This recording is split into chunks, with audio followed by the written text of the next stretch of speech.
Leo CEO publicly mocked my accent. The board loved the numbers I walked in with. The worn linoleum of the Macon Public Library always smelled of old paper and dust. A scent that, for Eleanor Vance, was synonymous with ambition and escape. Growing up in rural Georgia, just outside the sleepy town of Crawford County, the library was her sanctuary, a portal to worlds far beyond the endless rows of cotton fields and the humid, heavy air that clung to everything like a second skin. Her folks, salt-of-the-earth people with calloused hands and unwavering principles, worked themselves to the bone. Her father, a mechanic with hands permanently stained with grease, whose advice was as practical as his wrench. Her mother, a seamstress whose nimble fingers could mend anything but a broken spirit, yet always found a way to stitch hope back into hers. They instilled in Eleanor a fierce work ethic, an unyielding sense of honesty, and an unwavering belief that her mind was her ticket out, her only way to build a different life, one beyond the confines of small-town expectations. She remembered nights, hunched over library books, the only sound the whirring of an old fan, dreaming of skyscrapers and intellectual challenges.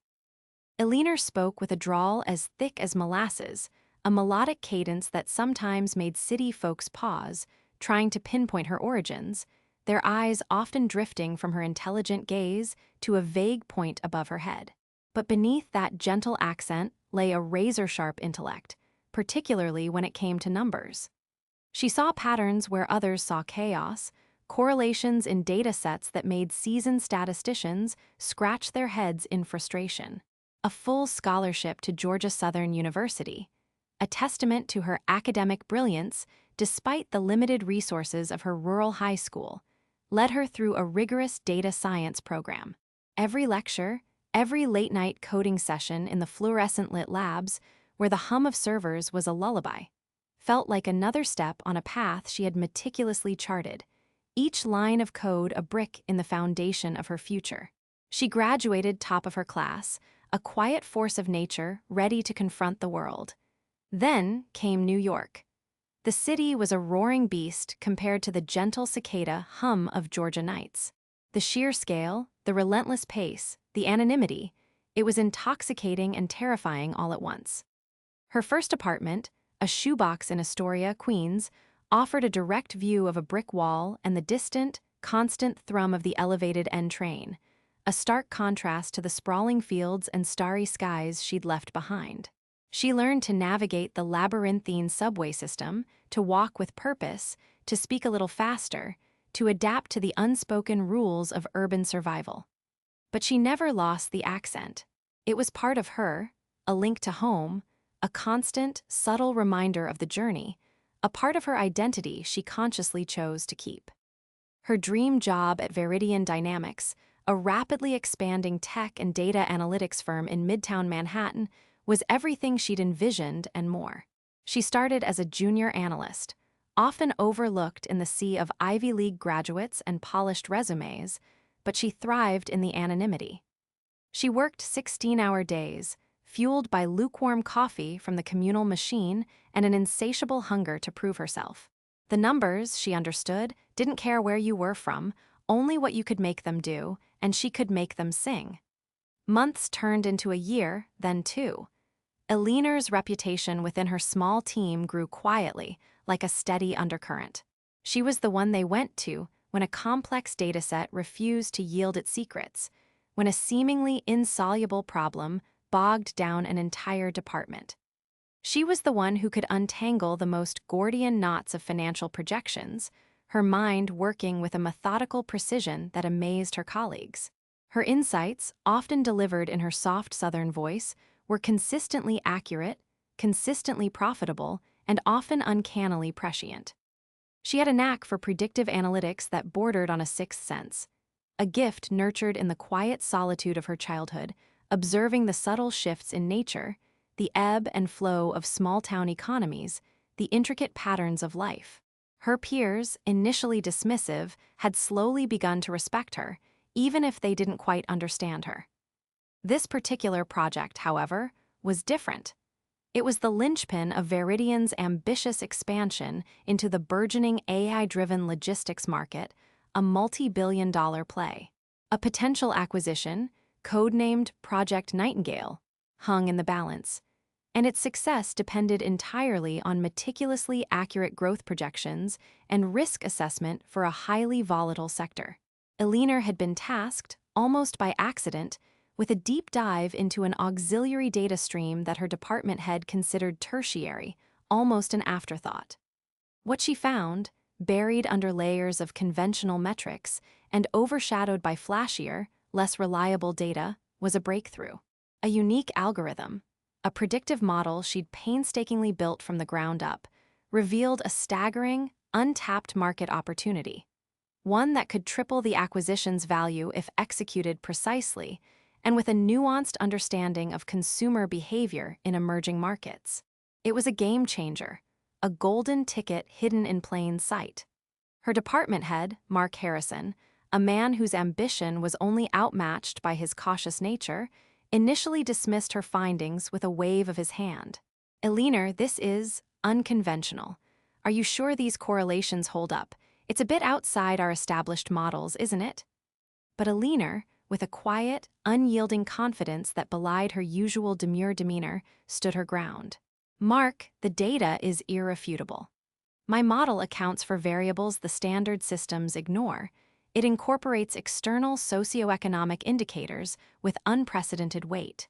It's a paradigm shift, not just an anomaly."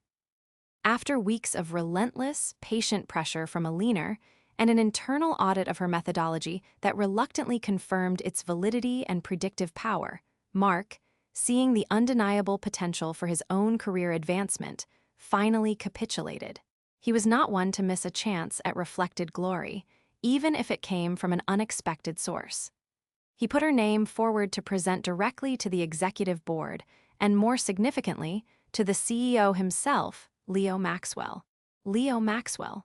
The name alone conjured images of glossy magazine covers, carefully choreographed social media feeds, and bombastic TED Talks.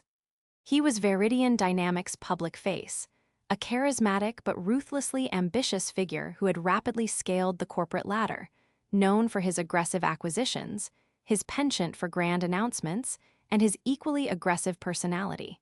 He cultivated an image of a visionary, a disruptor, a titan of industry. But beneath the meticulously polished veneer, Eleanor knew, was a man who prized perception over substance, grand gestures over granular detail, and who had a dangerously thin skin when challenged. This meeting, this presentation, was her moment, her true test, the culmination of years of quiet, relentless effort. She meticulously ironed her best blazer, a sensible dark blue, rehearsed her presentation countless times in front of her tiny bathroom mirror, her voice clear and concise, despite the nerves that fluttered in her stomach like trapped birds. She reviewed every slide, every data point, every potential question, determined to leave no room for doubt. The boardroom on the 40th floor offered panoramic views of Central Park, a breathtaking vista of urban ambition that was a stark, almost absurd contrast to the small-town library of her youth. The polished mahogany table gleamed under the soft recessed lighting, reflecting the serious faces gathered around it. Around the table sat the titans of Viridian, Evelyn Hayes, the stern, venerable CFO whose financial acumen was legendary, and whose gaze seemed to strip away all pretense. Richard Thorne, head of operations, a man with a perpetually furrowed brow whose decisions moved billions. And at the head, radiating an aura of supreme self-importance, Leo Maxwell. The air was thick with expectation and suppressed power. Eleanor took a deep breath, clutching her presentation clicker, the cool plastic a small anchor. "Good morning, everyone," she began, her voice a little softer than she'd intended, but clear. "My name is Eleanor Vance, and I'm a senior data analyst. Today, I'm here to present the findings from our deep dive analysis into Project Nightingale, specifically focusing on a new predictive model that uncovers." She paused, taking another breath, trying to steady her nerves, to gather her thoughts for the most critical part of her introduction. That was her mistake. Leo Maxwell, who had been leaning back in his chair, a bored, almost disdainful expression on his face, seized the opportunity. He interrupted, a condescending smirk playing on his thin lips, his eyes glinting with a cruel amusement. "Hold on, Eleanor," he drawled, deliberately mimicking her accent with a crude, exaggerated southern lilt that grated on her ears. "Did I hear that right? Are we counting banjos now instead of billions? Because that accent certainly sounds like we've imported a barn dancer for our board meeting, not a financial analyst for a multi-billion-dollar acquisition." A ripple of uncomfortable, nervous laughter went through the room. Evelyn Hayes' lips thinned into a hard, almost invisible line, her eyes narrowing slightly. But most others averted their gaze, some offering weak, forced chuckles to appease the CEO, their own ambitions too fragile to risk contradicting him. Eleanor's cheeks burned crimson. A hot wave of shame and indignation washed over her, making her hands clench involuntarily on the clicker. The air in the room seemed to thicken, pressing down on her, suffocating her. Her carefully constructed professionalism, her meticulous preparation, her years of hard work, the sacrifices, the relentless pursuit of excellence, all of it reduced to a crude, public mockery of her origins, her very identity. She stood frozen for a beat, her mind a whirlwind of shame, confusion, and then a cold, sharp blade of fury. "Quit," a voice screamed in her head. "Walk out. Disappear. This isn't worth it." But another, colder voice, the one that had guided her through countless data puzzles, whispered, "No, not now. Not like this. Not for him." She met Leo Maxwell's gaze across the polished table, her eyes refusing to waver, though her heart hammered against her ribs like a trapped bird. Her jaw tightened imperceptibly. "Mr. Maxwell," she said, her voice now remarkably steady, though still retaining its inherent southern lilt. "With all due respect, my accent has no bearing on the integrity of my data, nor on the intellectual rigor behind my analysis. And the data, I assure you, is speaking in billions, not banjos. Perhaps we should focus on that." The slight defiance in her tone, the unexpected retort, seemed to genuinely surprise him, momentarily wiping the smug smirk from his face, replacing it with a flicker of annoyance. He was not used to being challenged, especially not by a junior analyst he had just publicly humiliated. She clicked the slide forward, her hands trembling imperceptibly, but her resolve firm. "As I was saying," she continued, pushing through the lingering humiliation, "my model predicts a 27% higher market penetration than our initial conservative estimates for Project Nightingale, contingent on a revised acquisition strategy focusing on niche, underserved demographics in the rapidly expanding Southeast region. This could translate to an additional $2 billion in revenue within the first 3 years, and a sustained competitive advantage in the long term, reducing overall integration costs by 15% through optimized resource allocation, particularly concerning our projected server farm expansion in the Southeast." She detailed specific growth projections for target markets in Florida and Texas, showing how existing infrastructure could be leveraged more effectively. She spoke for the next 20 minutes, her voice gaining strength, her words precise, backed by intricate graphs, undeniable projections, and a flawless command of the financial landscape. The numbers truly were staggering, painting a picture of immense potential. Even Leo Maxwell, despite his earlier crude jab, found himself leaning forward, his dismissive posture slowly replaced by an expression of grudging interest, even a hint of surprise. The board members, initially uncomfortable and then intrigued, were now captivated, their pens scratching notes furiously on their pads, their previous apprehension replaced by a dawning realization of the opportunity before them. Evelyn Hayes nodded slowly, her expression thoughtful, her gaze scrutinizing every detail on the screen. Eleanor had delivered not just a presentation, but a masterclass in data-driven insight and raw intellectual power. When she finished, there was a moment of pregnant silence, then a low murmur of approval that filled the void. Richard Thorne cleared his throat, his furrowed brow now smoother. "Eleanor, these figures are genuinely compelling, and the cost savings are genuinely significant, especially the optimized resource allocation you've identified." Evelyn Hayes, ever the pragmatist, added, her voice crisp, "The predictive accuracy of your model seems exceptionally high, Miss Vance. How precisely did you account for these specific market fluctuations and the subtle demographic shifts you've highlighted?"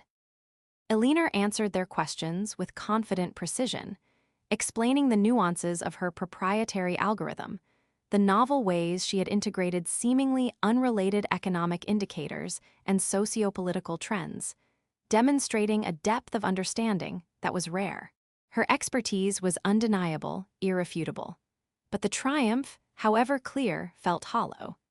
As she left the boardroom, the echoes of Leo Maxwell's mocking laughter still rang in her ears, louder and more insistent than any praise.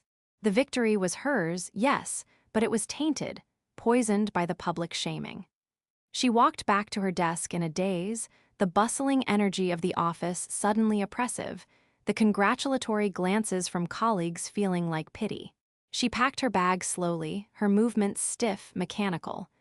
The numbers had spoken, but the CEO had spoken louder, his words designed to strip her of her dignity, to remind her of her place. That evening, the dam broke. Alone in her tiny Astoria apartment, the city lights a distant, uncaring blur through her window, she crumbled. Tears streamed down her face, hot and angry, blurring the lines of her small, familiar world. She called her mother, her voice thick with choked-back sobs, the elegant phrases of data science replaced by the raw, unfiltered pain of humiliation. "Mama, I don't know if I can do this anymore. He made fun of me. In front of everyone. He made me feel like I was dirt, like I didn't belong, like everything I worked for was a joke." Her mother, bless her heart, listened patiently, her voice a comforting balm through the phone line.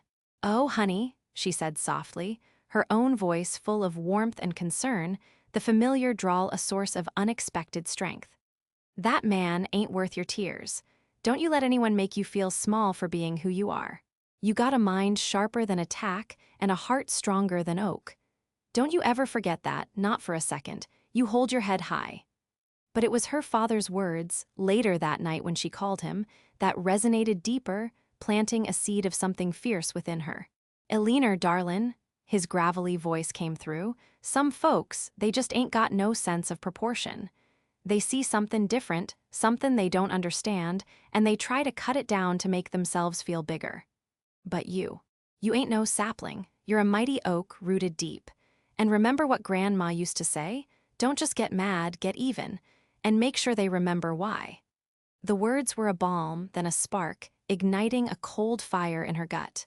The despair that had threatened to consume her began to cool, hardening into a resolve as strong and clear as Appalachian granite.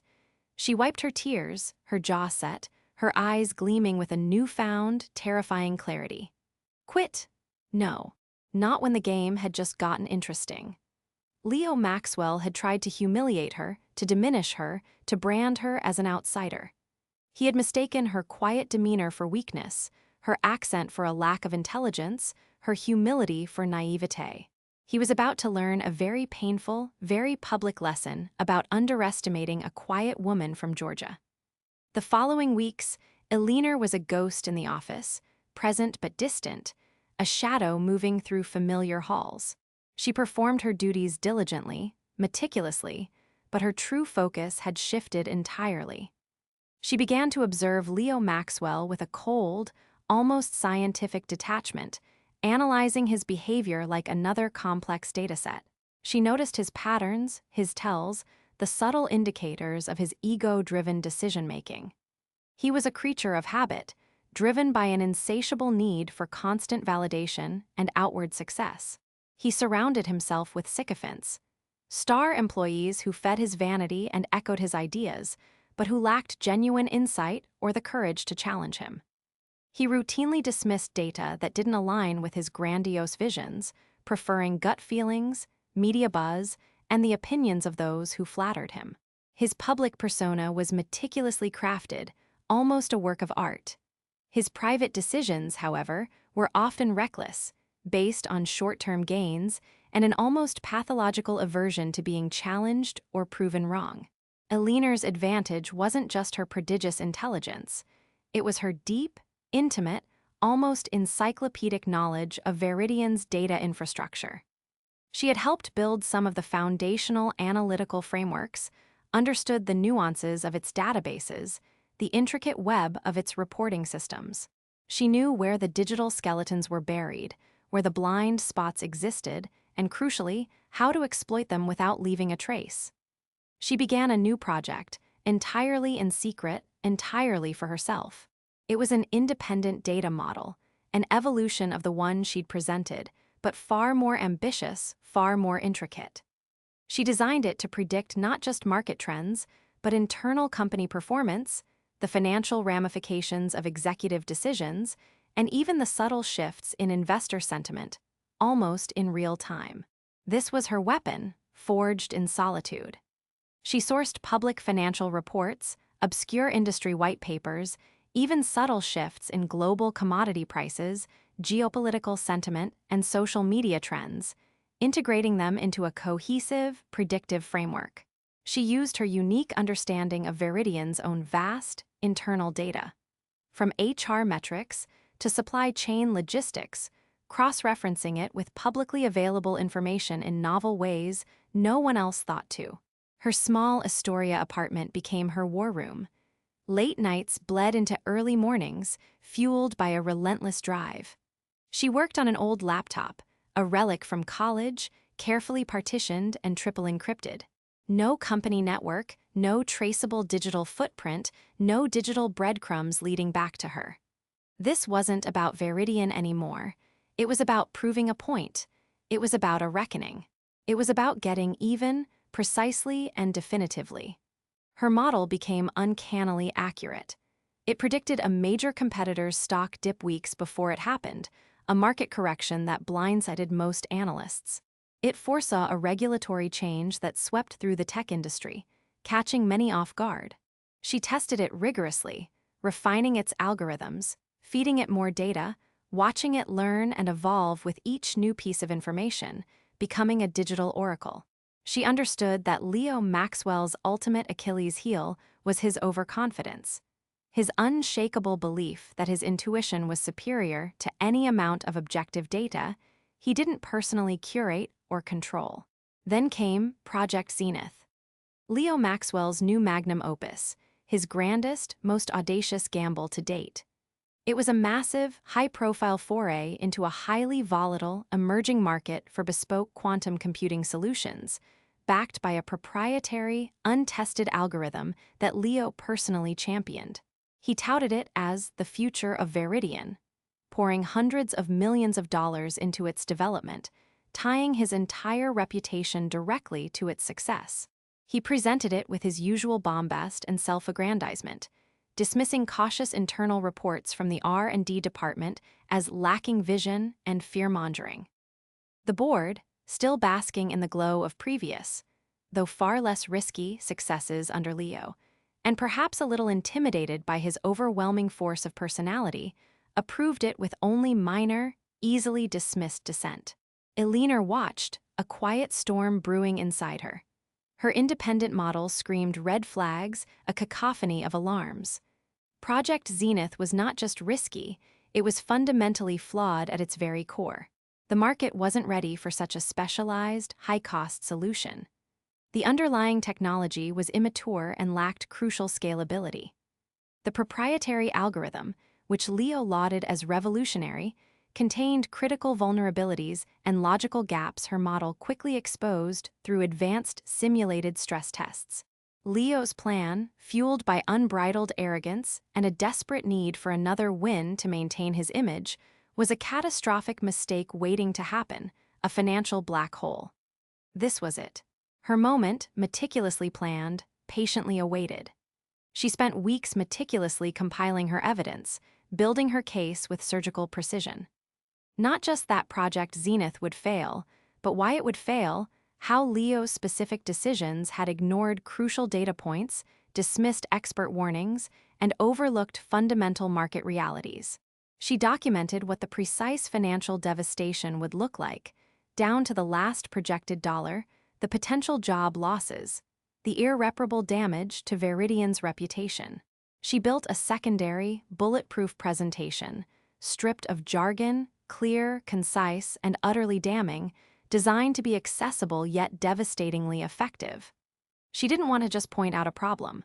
She wanted to expose the entire rotten structure of Leo's ego-driven, data-verse decision-making process. Eleanor approached Evelyn Hayes first, the CFO known for her unblemished integrity and her almost surgical precision with numbers, a woman whose respect she had already subtly earned. Eleanor requested a private meeting, stressing the urgency and extreme sensitivity of her findings, bypassing the usual hierarchical channels that might lead back to Maxwell. In a small, nondescript conference room, far from the prying eyes and gossiping ears of Maxwell's loyalists, Eleanor laid out her meticulously constructed case. She started by subtly reminding Hayes of her previous, accurate presentation regarding Project Nightingale. "You remembered my model, Mrs. Hayes," Eleanor began, her voice calm and even, "and its accuracy regarding market penetration and the projected cost savings correct." Hayes, a woman who rarely showed emotion beyond a flicker in her steel-blue eyes, simply nodded, her gaze piercing. "I remember the numbers, Miss Vance. They were indeed remarkably prescient. Your insights proved invaluable." Eleanor then, with a quiet solemnity, introduced her independent model, explaining its methodology, its enhanced capabilities, and demonstrating its retrospective accuracy with several historical market events, showing how it had successfully predicted outcomes where Veridian's official forecasts had fallen short. Then, slowly, methodically, she shifted the focus to Project Zenith. She presented her projections, backed by a veritable mountain of meticulously organized data, showing a near 90% probability of catastrophic failure, a financial hemorrhage that would not just wound, but potentially cripple the company. She highlighted Leo's specific decisions that had led to this inevitable outcome: the ignored warnings from internal R&D, the dismissed data from market surveys, the fundamental misjudgment of technological readiness. She didn't accuse, she merely presented the facts, letting the undeniable numbers speak for themselves. Hayes listened in silence, her expression growing sterner, more rigid with each slide. She asked sharp, incisive questions, probing every detail, every assumption, every source. Eleanor answered them all, calmly, confidently, her accent now a powerful marker of her unwavering conviction, no longer a source of shame, but a unique identifier of her unyielding authenticity. By the end, Hayes looked visibly shaken, the usually unflappable CFO betraying a rare flicker of distress. "Miss Vance," she said, her voice barely above a whisper, "if even half of this is true, we are looking at an unmitigated disaster, potentially one that could devastate Veridian. This is damning beyond measure." She promised to initiate an immediate, discreet internal audit to validate Eleanor's findings, bypassing Maxwell's usual channels, using her authority as CFO to ensure impartiality. A week later, the emergency board meeting was called. Leo Maxwell, completely oblivious to the carefully orchestrated storm brewing around him, walked into the boardroom with his usual swagger, believing it was a routine check-in on Project Zenith's progress, perhaps even an opportunity to boast further. The atmosphere, however, was palpably tense, heavy with unspoken knowledge. Evelyn Hayes sat at the head of the table, her face grim, her posture radiating an unusual rigidity. "Leo," she began, her voice cutting straight through the forced pleasantries, "we have some serious concerns regarding Project Zenith. Eleanor Vance has brought forth some alternative data projections that warrant immediate attention." Leo scoffed, waving a dismissive hand, a patronizing smile playing on his lips. "Eleanor, with all due respect, Evelyn, the banjo counter, isn't qualified to assess a project of this scale. We've moved beyond her quaint little models. Zenith is on track, perhaps even ahead of schedule. Her analysis is likely just a rehash of old, irrelevant data." His eyes flicked to Eleanor, who sat a few seats down, her face impassive, her gaze steady. A flicker of contempt, naked and unashamed, crossed his features, clearly recalling their previous encounter. "Perhaps, Leo," Hayes said, her voice now steel-cold, each word delivered with the precision of a surgeon's scalpel.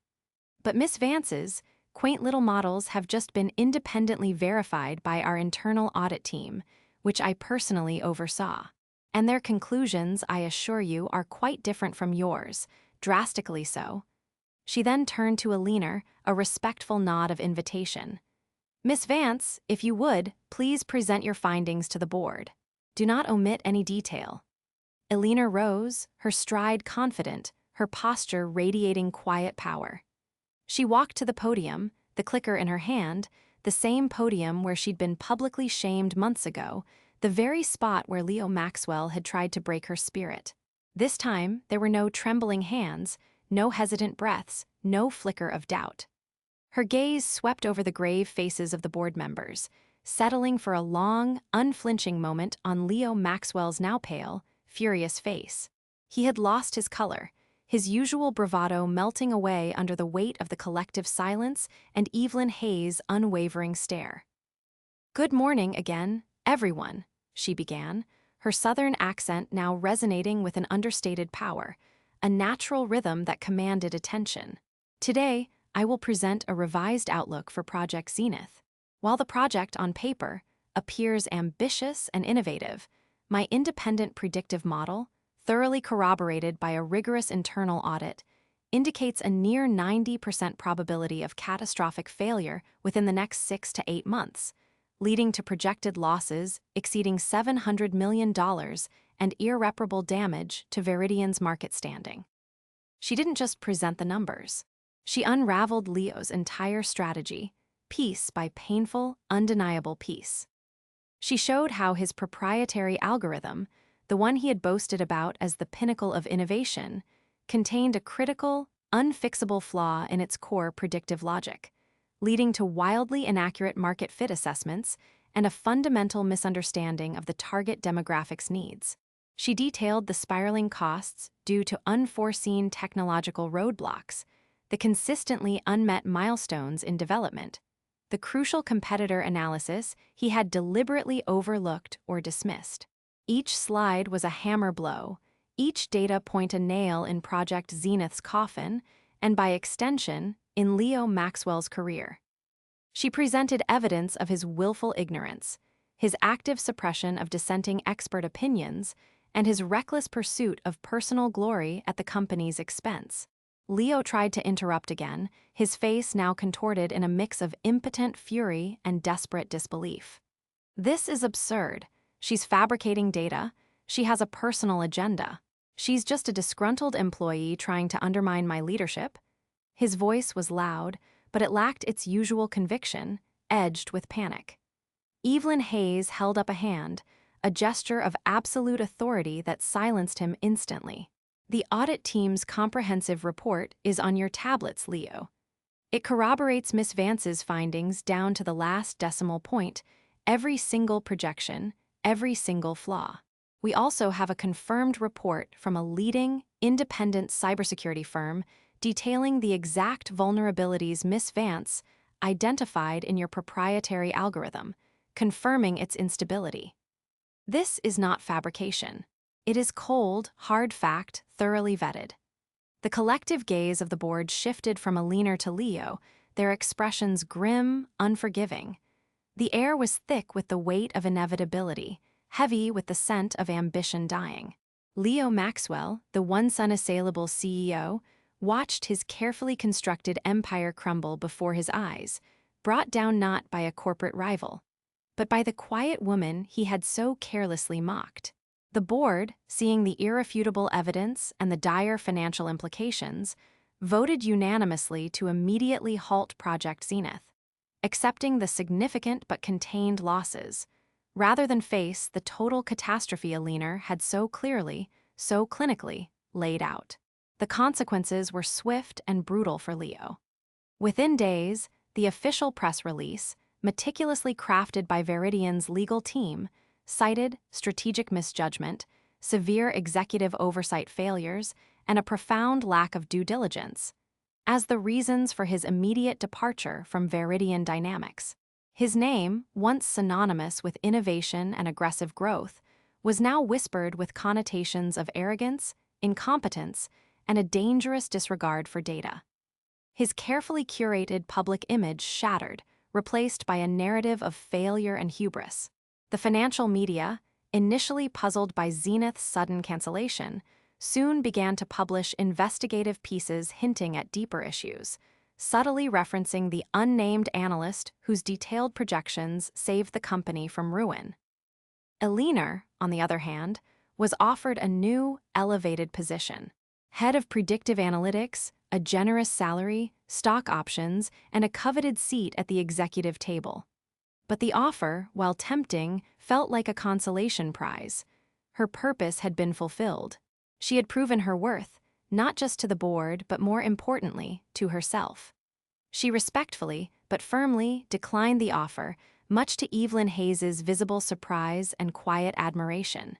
She took her independent model, her proven methodologies, and the invaluable experience of having faced down a corporate titan, and she walked away from Veridian Dynamics for good. Weeks later, a new entity emerged in the competitive, cutthroat world of data analytics consulting, Vance Analytics. Built from the ground up, on principles of absolute data integrity, rigorous methodology, and a client-first approach that prioritized factual insight over flattering projections, Eleanor's firm quickly gained traction. She specialized in bespoke predictive modeling, advanced risk assessment, and nuanced market strategy, attracting a niche but highly influential clientele who valued her uncompromising honesty, her uncanny accuracy, and her unique ability to cut through noise to find truth. Her Southern accent, once a perceived weakness, became her unique identifier, a memorable, authentic part of her personal brand, a testament to her journey.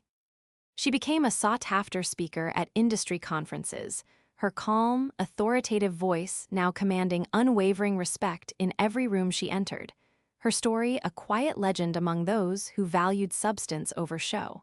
The ultimate irony, the precise, chilling closure to her revenge, unfolded subtly over the following year. Leo Maxwell, stripped of his power, his reputation tarnished, struggled to find a new executive role of any significance. His name was still recognized, but now it carried the faint, indelible whiff of failure. Every major tech firm, every promising startup, every venture capital fund he approached seemed to have either hired Vance Analytics for their critical projects, or had heard glowing testimonials about Eleanor and her firm from their trusted advisors. He found himself indirectly blocked at almost every turn, his once limitless professional opportunities dwindling into obscurity, his once bright future permanently dimmed by the long, unavoidable shadow of the quiet woman whose accent he had once so carelessly mocked. Eleanor Vance had not just gotten even. She had built an empire on the very foundation of his hubris, ensuring that the numbers, after all, always speak the loudest, and she was the one truly capable of making them sing.